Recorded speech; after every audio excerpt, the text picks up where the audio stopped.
But in my experience, leaders like this seem to have an allergy to admitting with no excuses that they were wrong. It seems like it's a standard for thee and not for me type of mentality. And honestly, it's frustrating. But what am I going to do, right? I mean, Greg is out here on the internet saying things that are blatantly untrue and creating standards for people to live by that he himself seems to have no desire to actually live by. What's up, friends? Good to be back with you. Welcome back to the show. We're going to hop right into this one. This is a doozy. I want to talk about a video I found of Greg Laurie talking about the opening ceremony of the Olympics, the whole made-up controversy with Imane Khelif, the female boxer, and Greg's ongoing persecution complex that we have seen from many evangelicals in the past. If you don't know, Greg Laurie is the founder of Harvest Ministries. He is a major name in evangelical spaces. He's one of the figureheads behind the Passion event that happens every single year, attracting tens of thousands of young evangelicals with a whole spectacle of worship events and speakers, etc. He also got his start in the 70s during the Jesus movement. There's actually been a movie written and produced about his life. So he is not a small fish. He is one of the big players in the evangelical pond, which means that his words have a ton of influence. So I found this video and I thought to myself, this is really not good, but also it demonstrates, I think, so succinctly how the evangelical world consistently tends to operate with no realization of the hypocrisy that it promotes. So let's go through this video kind of piece by piece and go through it, unpack it, and we'll go from there. Buckle up. Would love your thoughts in the comments as we're going along. Would love to know what you think, so make sure you put a comment down there. If you're watching on YouTube for the first time, welcome. Make sure to subscribe to the channel. We do content like this all the time. It's good to be here with you. Buckle up. Let's do it. So what's going on with the Olympics?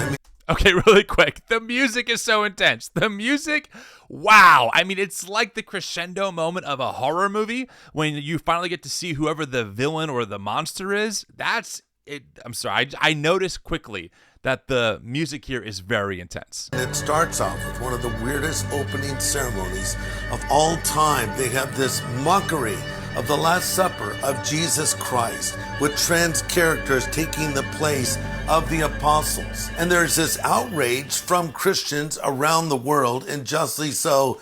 And they say, well, you misunderstood it. And that was not meant to be a depiction of the Last Supper painting by Leonardo da Vinci. Then they come back and acknowledge it and issue this weak apology. Well, we're sorry if it offended you. Just a word of... Okay, let's stop right there for a second.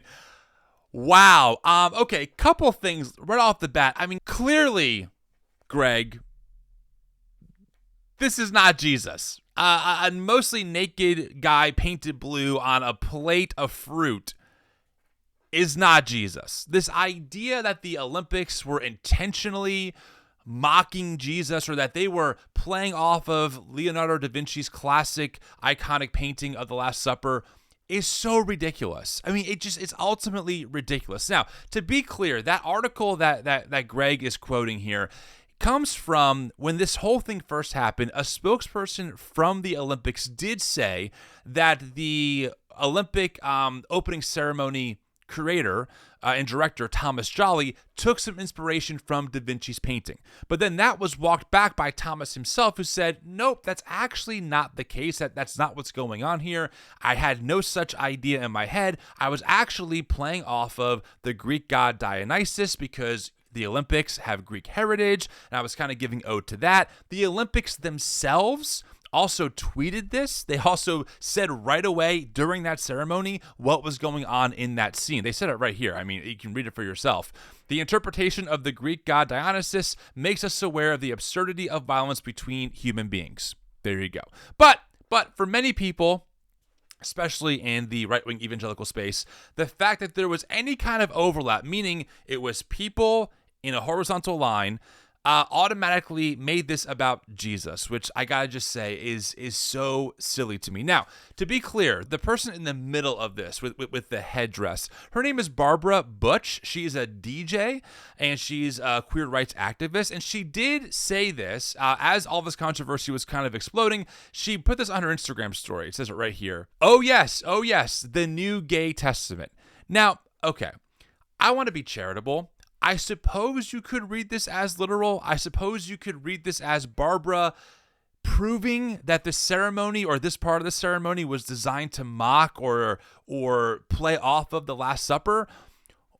But, and maybe it's just me, oh yes, the New Gay Testament sounds pretty sarcastic to me. And I'm someone who employs sarcasm all the time, so maybe I'm just really attuned to it, but I don't think that her saying this is somehow proof that the Olympics were mocking Jesus. And again, it doesn't make any sense when you think about it. What would a famous painting that came from Italy have to do with the opening ceremony of the Olympics? Okay, so the Olympics make an apology. They say, hey, we deeply regret all this stuff. We're so sorry about it. They said there was clearly never an intention to show disrespect to any religious group. On the contrary, I think we tried to celebrate community, tolerance. We believe this ambition was achieved. If people have taken any offense, we're of course really sorry. So essentially they go, hey, look, it was not our intent for people to get offended or for us to come across as mocking Jesus, but we're sorry. And Greg goes, that's not good enough, which I gotta say is ironic. Now, if you want to see a real mistake by the Olympic organizers, and they've also apologized for this, let me tell you a real boo-boo, okay? Again, things happen unintentionally, and they've apologized. So the Paris Olympic organizers have issued an official apology after mistakenly introducing the South Korean team as North Korea during the opening ceremony. Now, did they mean to do that? No. Did they apologize for it? Yes. I think the most charitable way I can read this situation is the ceremony happens, people read their own faith into part of a ceremony that was clearly not about them for many, many reasons. The Olympics recognize this and go, you know what? We're so sorry, that was not our intent. And Greg Laurie goes, that's not good enough. Wow. Okay, we're off to quite the start. Let's see what else he has to say. About apologies. Here's how an apology works. You say, I'm sorry, I was wrong. Please forgive me. The end. Not, I'm sorry if it offended you. Okay. Wow, a couple of things here. First off, this standard that Greg just laid out is very rarely applied to evangelicals or right-wing media commentators, period. In fact, a lot of people in this right-wing evangelical world love to say, if you got offended, you're just a snowflake. I owe you no apology if you get offended. It's not my problem for me telling you the truth, right? But the other thing that's really important to me is, or that I think we need to point out here is, do you think Greg will apologize for, I don't know, something like this? Yeah. Here's what he said in 2019. It was a great honor to be invited to the White House for Christmas. It was beautifully decorated by First Lady of the United States. I want you to know that I stand in support of @real Donald Trump as our president. He has done so much for us as evangelicals, and we all ought to be praying for him. You stand in support of Trump, the guy who helped overthrow our democracy, literally, incited an insurrection. They brought a noose to hang their own vice president with. Any apology from you, Greg? Anything? Will you admit that maybe you were wrong on this? I haven't heard it.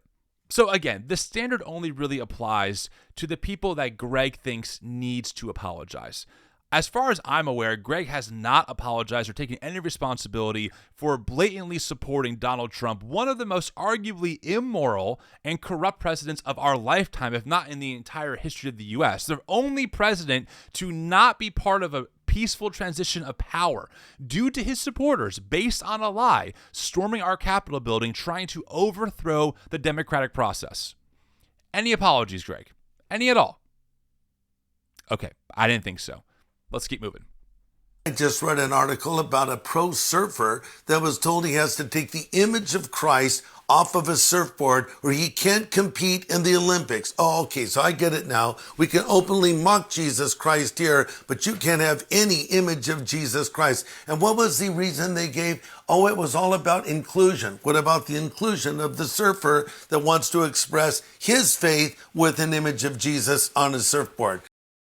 Okay, Greg, pump the brakes, bud. Let's just calm down for a second and stop freaking out. Maybe one of the reasons why this surfer could not have an image of Jesus on his surfboard is because according to the Olympic rules, Article 50 of the Olympic Charter states that no type of political, religious, or racial demonstration or propaganda is permitted in any Olympic venue.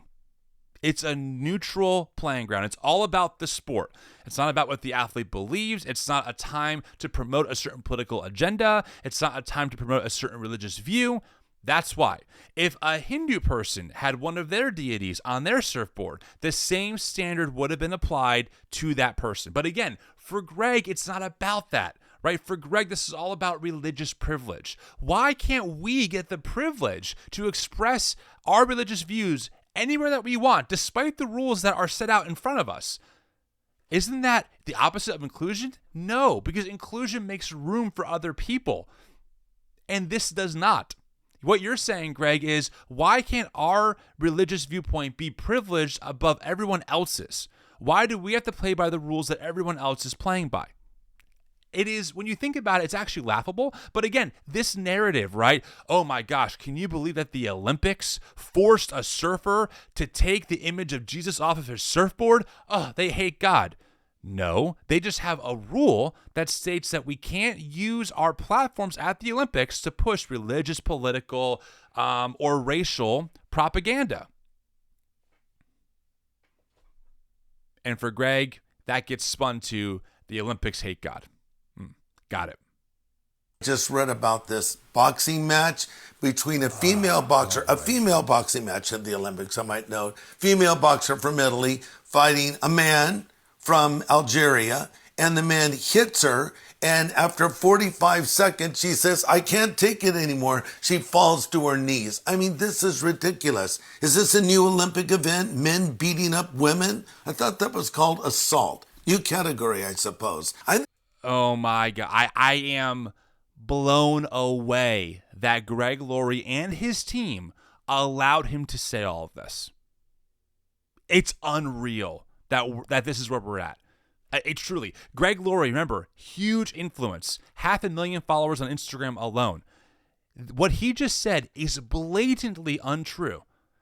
And his characterization of what actually happened in the ring is awful. So let's get a few pieces of data out and on the table. So this allegation that Imane Khelif, the boxer in the Olympics, is not a true woman comes from the IBA, the International Boxing Association. They're a Russian organization that has been stripped of its regulatory power for the Olympics due to corruption, meaning the Olympics used to use them to regulate their boxing matches, and then they said, no, actually, you're full of corruption. There's a lot of things going on behind the scenes. We don't trust you. We're stripping you of the ability to regulate our boxing matches, okay? Now, the other thing you need to know is that the IBA has not released any hard evidence of this claim that Imane failed a gender test. No one knows what the test actually was, and the rumor of her having different XY chromosomes, completely unverified, and it's highly suspicious given the source. In fact, just to kind of demonstrate this for all of you, I did see this from Under the Desk News. I'm a huge fan of that account. I have found them to be incredibly reliable and very good at what they do. Here's something I want to share with you. Okay, so V from Under the Desk News says this. For the love of all things Olympic, she's not trans, intersex, or male. She doesn't have DSD or XY chromosomes. She doesn't have elevated testosterone. She's a female, a regular, deregular female who is the unfortunate victim of Russia's attempt to punish Algeria for criticizing their war with Ukraine after being an ally for so long. Putin said he wanted to sow chaos into the Olympics because Russia can't compete. Please stop quoting the unelected Russian dude heading the unaccredited IBA. Now, that's a pretty intense series of accusations. So I did respond to them. I said, hey, I trust you more than pretty much any other news source. So I asked this trying to understand, is there a source for the DSD claim. This idea that Imane does not have DSD, because that was a rumor kind of going around that people were kind of picking up on. And I said, I asked because some major outlets are still publishing this claim. And I want to make sure I can point people to the most factual info. Love your work. Keep going. V responded to me. Thank you, V. I am honored. And said, there is no source. These outlets are saying reportedly she has DSD. Reportedly by who? Russia? Not her. Not any Algerian doctor. Not the Olympics themselves. Okay, so you see how the old adage of, what is it? A lie makes it around the world by the time the truth puts its shoes on. Is case in point here. This whole narrative that Greg is participating in, a man beat up a woman at the Olympics, is patently not true. Imane was born and assigned female at birth in a country where gender-affirming care for trans people is banned. Her father didn't want her boxing as a child because, quote, that's not what girls do. And she has a mixed boxing record, including at the Tokyo Summer Games, where she didn't even make the podium. So there is no reason to believe that Imane is not a woman. And the only people pushing this narrative have a history of pushing transphobia. But now they've been caught in their own rhetoric because Imane is a woman who doesn't fit their stereotypes of what a woman is. Therefore, she must be a man.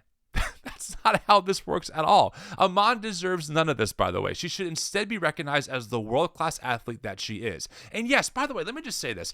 She hit her opponent hard, and she damaged, maybe even broke her nose. That's what can happen in combat sports. I used to be a big UFC fan. I watched all the fights, and there were fighters who were dominant, who broke noses and limbs of their opponents. Go watch the Anderson Silva versus Forrest Griffin match, or watch Ronda Rousey's insane undefeated run when she first entered the ring. Dominant people enter sports and dominate. Michael Phelps did this. Shaquille O'Neal did this. It happens, okay? So a boxer breaking another boxer's nose is not uncommon. It absolutely happens in combat sports. And by the way, I want to be clear about something else. Many conservative content creators agree with me on this. Here's a clip from an account called The Nerdy Christian. Now, just keep in mind that this came out before we had more information about the situation. So some of the claims of Imane having DSD, I would say at this point are not accurate based on what we know, but the overall point still remains. Check this out. You hear about this man competing as a woman in women's boxing at the Olympics? Oh, what has our world come to? Excuse me? I thought us Christians wanted people to identify with the bodies and gender that God gave them. Yeah, this Khelif person is clearly a man. No, for all intents and purposes, it does appear that this person was born a woman and has female reproductive organs. Remember, this person comes from Algeria, where any LGBTQ anything, any gender or sexual nonconformity is strictly outlawed. You really think they would send someone to the world stage who is transgender? Wait, wasn't Khelif banned from a previous competition because tests showed that she actually was a man? Okay, first off, the IBA is pretty corrupt and not transparent at all. We still don't know what that test was, what the test results were, or basically anything definitively. What we do know is that it seems she had either elevated testosterone levels or perhaps XY chromosomes. Yeah, XY chromosomes, thus a man. Actually, women with female reproductive organs with certain DSD conditions can have XY chromosomes. She seems to be a woman. Well, if she has, these character traits, doesn't that basically make her a man? She has a natural physical advantage. Basically everyone in the Olympics who is taller than most people or has longer arms or has any other physical characteristic or trait. Would we ban someone from the NBA for being 9'8"? No! There you go. There you go. Yeah, exactly. Now, to be very clear, some of the information in this video I would say is outdated. All the claims about having different chromosomes or DSD, I do not believe are actually accurate about Imane Khelif for the reasons that I told you earlier. But the overall point completely remains. So again, this is a conservative content creator. They would not agree with me on queer inclusion, probably on many other concepts and other views that I would hold. So I'm trying to show you that even people like this saw right through this blatant smear campaign that was coming from arguably Russia, picked up by right-wing media, and then got to the ears of someone like Greg Laurie, who apparently did no fact-checking, his team did no fact-checking, and just put out there that a man beat up a woman at the Olympics, which, by the way, Ali Sucky is pushing this narrative. Charlie Kirk is still pushing this narrative. It's a lie. It's literally a lie. Now, Greg is someone who claims to have access to the truth, the theological truth about God and who God is, and that we can trust Greg as being a faithful Bible teacher because of the truth that he has access to. But Greg can't even take the time to verify a story that within a few Google searches will show you what's really going on. And he instead chooses to participate in spreading a lie about a fighter who does not deserve to be attacked like this. Now, will Greg apologize like how he said people need to apologize when they're wrong? I'm not holding my breath. I would absolutely welcome it, but I am not holding my breath. I think that's really important to point out here. The Olympics right now are sort of a microcosm of what's wrong in the world. Number one, we don't want God.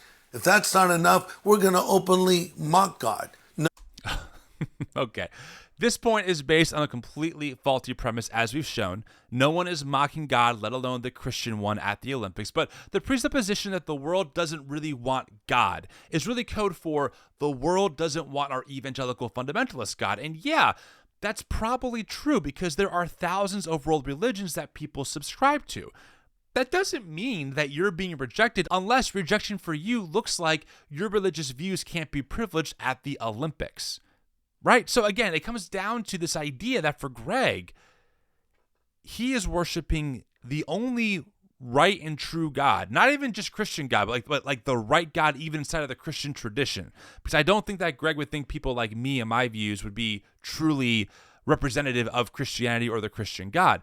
So for Greg, it's all about that. The world accepts God. Most people are theists of some sort. They are religious. But because in Greg's mind, the Olympics are mocking Jesus and Imane Khelif is a man when that's not true, therefore the world doesn't want God. Number two, we're going to make up new rules. We're going to redefine everything. And this is what's happening in our culture. And that's why so many things are going the wrong way. Okay, let's just stop right there. This is obviously a dog whistle, this idea that we're going the wrong way. It's probably aimed at trans people, queer people, people who might not be as convinced that the Bible is objectively true in the way that Greg believes, etc. It's a loaded statement with tons of presuppositions, right? I mean, what exactly is he talking about here? Who is he talking about? And what does that mean, that we've gone away? I just don't know. It says, woe to those that call sweet bitter and bitter sweet. If we get back to God's principles and his truths, that is the way to have a society that functions properly, and that is the way to have your life function properly as well. Okay, my question to Greg would be, what principles are we talking about? Like, I need more details here, right? Because again, knowing who Greg is, the world he occupies, I don't think Greg is thinking about the times the Bible condemns rich people who oppress the poor. I don't think he's talking about the verses that say, welcome the foreigner and the immigrant. I don't think when Jesus says it's harder for a rich man to enter the kingdom than it is for a camel to go through the eye of a needle, that Greg's thinking about that. Most likely, Greg has this a set of culture war issues, probably around queer rights, abortion, maybe gun control, immigration, etc. And that's what it means for principles to be enacted in society for it to function properly, right? Because by whose standard? And if a society is functioning properly, who's at the top and who's not? And then how does that equate to your life functioning properly as well? There's just too much that is left unsaid. But because I grew up in white evangelical fundamentalism, I have a good idea of what he means, even if he's not saying it explicitly. It's a really bad idea to mock God. The Bible says, don't be deceived. God is not mocked. Whatsoever a man sows, that will he also reap. All right, this is fear-mongering. Okay, now Greg is kind of tying it to, because God was mocked at the Olympics, people who were a part of that or people who might even support it are under the potential wrath of God. Meaning, hey, if you sowed this, God might push back and do something to you. It's kind of classic for evangelicalism, this idea that God is watching everything you're doing, and that if you don't do it the right way, which really turns out to be how they tell you to do it, you're under the potential wrath or the punishment of God. So when bad things happen to you, well, what did you do? What did you do to deserve this? You know, hey, the Olympics mocked God. In fact, there was to kind of prove this, when all this went down at the Olympics, there was a power outage in Paris. And people on Twitter were like, look, there it is. God's wrath. God's punishment on Paris for mocking him at the Olympics. It's complete correlation. Like there's there's no evidence of this. You're just reading into situations to make the story true. And it is, it's a little comical to watch, but it's also kind of scary that people will conflate these things, right? And I think Greg is kind of participating in the same idea, the same rhetoric that we see, that if you don't do things how we tell you to do it, because that's what they're claiming, right? That they're speaking on behalf of God, that God is going to punish you for those things. And then whenever something bad or negative happens, like a power outage, that reinforces the narrative that, oh, look, God is actually doing that. Remember the story of that boy king Belshazzar that went out of his way to openly mock the God of Israel. And as he was doing so, there was a hand writing these words on the wall, many, many tekel parson, which translated says, you've been weighed in God's balances and you've been found lacking.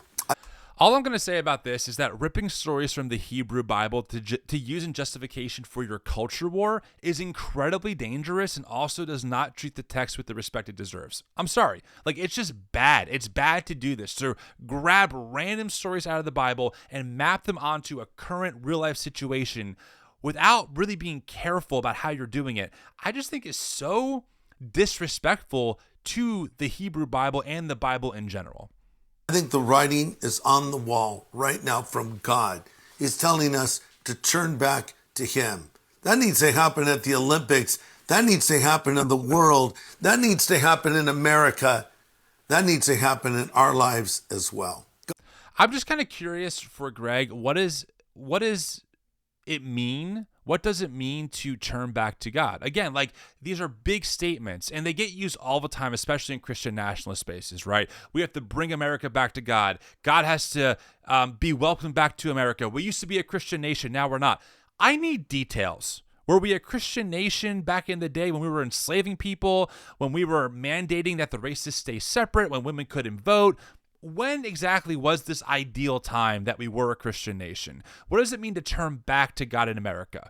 Because, some of the things that I would think about it, if we're going to imply this kind of narrative that God blesses nations who do what he wants, we have a lot of themes in the Bible, again, if that's our standard, of, forgiving debt, of warning rich business owners who exploit their workers for unfair profit, telling people to sell all their possessions, telling the rich young ruler that, hey, you're actually in danger of not entering the kingdom because of your wealth. There's a lot there, but that's not what we're talking about here. For Greg, it's all about the culture war. It's all about probably abortion, queer rights, immigration, and maintaining a conservative Christian worldview. God says, if my people which are called by my name will humble themselves and pray and seek my face and turn from their wicked ways, then I will hear from heaven and forgive their sin and heal their land. Yeah, this is a very classic proof text used by people like Greg in that world to demonstrate that if we just do what this verse in the Bible says, everything's going to be okay. So a couple things to kind of tie this all together. I want to point out how this narrative works, right? The assumptions that Greg has is that the world hates Christians, that there is a persecution of Christians happening, especially maybe in America. Now, I'm not going to discount, of course, the fact that real Christians in the world are actually persecuted for their faith. Many religious identities are, and that is bad, okay? So I want to be very clear. Me responding to Greg or downplaying the what I call is the American Christian Persecution Complex, ACPC for short, is not me saying that real persecution does not happen. But in Greg's context, in the context that I grew up in, which is the world of Greg Laurie and the evangelical American tradition, there is this narrative that in America, we are hated, that the world, locally and globally, hates Christians. And so what happens is Greg has that in the back of his head. He finds this Olympic ceremony that gets blown up as proof that Christians are being mocked. And then Greg ties that concept to what the boxer Imane Khelif, the blatantly false story that she is a he. That's not true. And he ties that to the idea of the created order being upended, right? Things aren't the way that they're supposed to be. We have to get back to what God wants us to do. And then he ties in the wrath side, the fear side, that bad things happen because we've strayed from God, which we all know is code, right? For we've strayed away from evangelical teaching. And then Bible verses are brought in to reinforce the views and stamp God's approval on this entire thing. Do you see how this works? It works together to create this world where you believe that everyone's against you. You find the proof of that in situations that are not actually doing that intentionally at a minimum, if not completely unintentionally. You use that to reinforce the narrative that you already believe. You then look for odd situations in your mind, things that don't add up in your world, to then prove why the created order is being upended everywhere. You then use that to prove why bad things are happening because God's wrath is upon us, maybe, or because God's hand of blessing is being removed from us as a country or as an individual. And then you use the Bible to reinforce why all of this is true, because for many people, the Bible is seen as highly authoritative, it's seen as God's word, etc. But the problem, of course, is that, especially in this case, all of this is based on, at best, really uncharitable interpretations or straight up lies at worst. Greg Laurie is a massively influential voice that boasts about his influence on presidents, okay? I'm not kidding. Look, check out this video.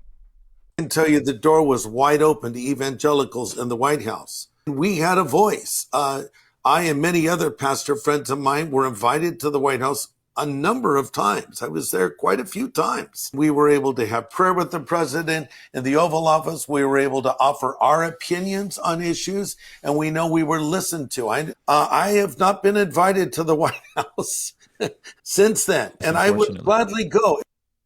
Okay. So there you go, right? So Greg is talking about how with Trump, he was invited to the White House, he had all this influence, yada, yada, and how with Biden, he doesn't have that. I got to say, like, again, Greg, if you had all this influence, look at Trump's fruit. That says a lot about you and the people that were working with you to have the influence of Trump, because an insurrection later, I mean, here we are. Trump lies more than ever. He's made disparaging comments about Kamala Harris, Vice President Harris. He's made up things about her ethnicity and race that are ridiculous, like she turned black.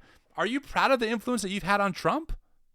Maybe this is what mocking God looks like, right? To see someone with influence claiming to speak on behalf of God regurgitate talking points that aren't true and then using God to prove it.